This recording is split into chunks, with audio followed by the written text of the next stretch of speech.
Hello বন্ধুরা, টিউটোপিয়ার জগতে তোমাদের আরও একবার স্বাগত। আগের পর্বে তোমরা ক্ষুদ্রায়তন কারবার কাকে বলে এবং কিভাবে একে ভাগ করা হয় তা জেনেছো। এই পর্বে তোমরা এই ক্ষুদ্রতম কারবারের বৈশিষ্ট্য সম্পর্কে জানবে।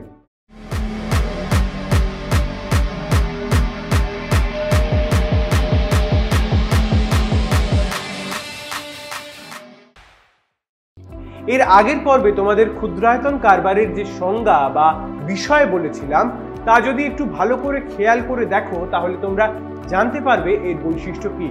মনে করে দেখো, আগের পর্বে তোমাদের আমি তাঁত শিল্পের কথা বলেছিলাম বা পার্লারের কথাও বলেছিলাম।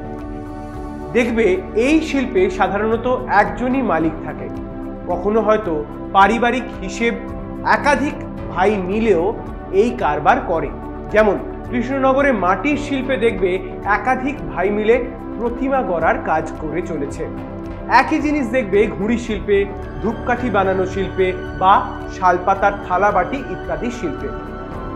আচ্ছা ভেবে দেখো, একজন তাঁতি তাঁতের শাড়ি, গামছা, ধুতি তৈরি করবে। এখন তাকে কি অনেক আইনগত দিক পালন করতে হবে? বা ধরো কেউ একটা পার্লার খুলতে চায়, তাকে কিন্তু খুব একটা বেশি আইনগত আনুষ্ঠানিকতা পালন করতে হবে না। এই সব শিল্পগুলোকে একটু খেয়াল করলে দেখবে যে সাধারণত মালিক তার নিজের বাড়িতে বা তার বাড়ির আশেপাশে কোনো একটা জায়গায় অতি সাধারণভাবে এই শিল্প গড়ে তোলেন। অর্থাৎ সেই অর্থে আইনগত আনুষ্ঠানিকতা তাকে পালন করতে হয় না। তোমাদের যে কটা কারবারের কথা বললাম তার মধ্যে কটা শহরে হয় দেখেছো? শুধু পার্লারই। তার মানে এই অধিকাংশ ক্ষুদ্রায়তন কারবারগুলো গ্রামাঞ্চলে বা শহরের একটু দূরে গড়ে ওঠে। কয়েকটা যে শহরের মধ্যে নেই তা কিন্তু বলছি না, তবে খুব কম। এই জাতীয় কারবারগুলো শ্রম নির্ভর, মানে এখানে সেই অর্থে উন্নত ধরনের আধুনিক যন্ত্র বা প্রযুক্তি তেমন একটা প্রয়োগ করা হয় না। কারিগরি দক্ষতা বেশি প্রয়োজন হয়, আর মালিক নিজে এখানে প্রধান কারিগর হিসেবে সাধারণত থাকে।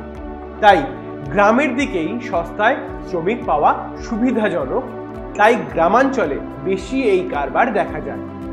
এর আগে যে বললাম তাঁত শিল্প বা ধূপকাঠি শিল্প বা পার্লার ইত্যাদি কারবার করতে সামান্য মূলধন লাগে, মানে এই ক্ষুদ্রায়তন কারবার গড়ে তুলতে গেলে সামান্য মূলধনের প্রয়োজন।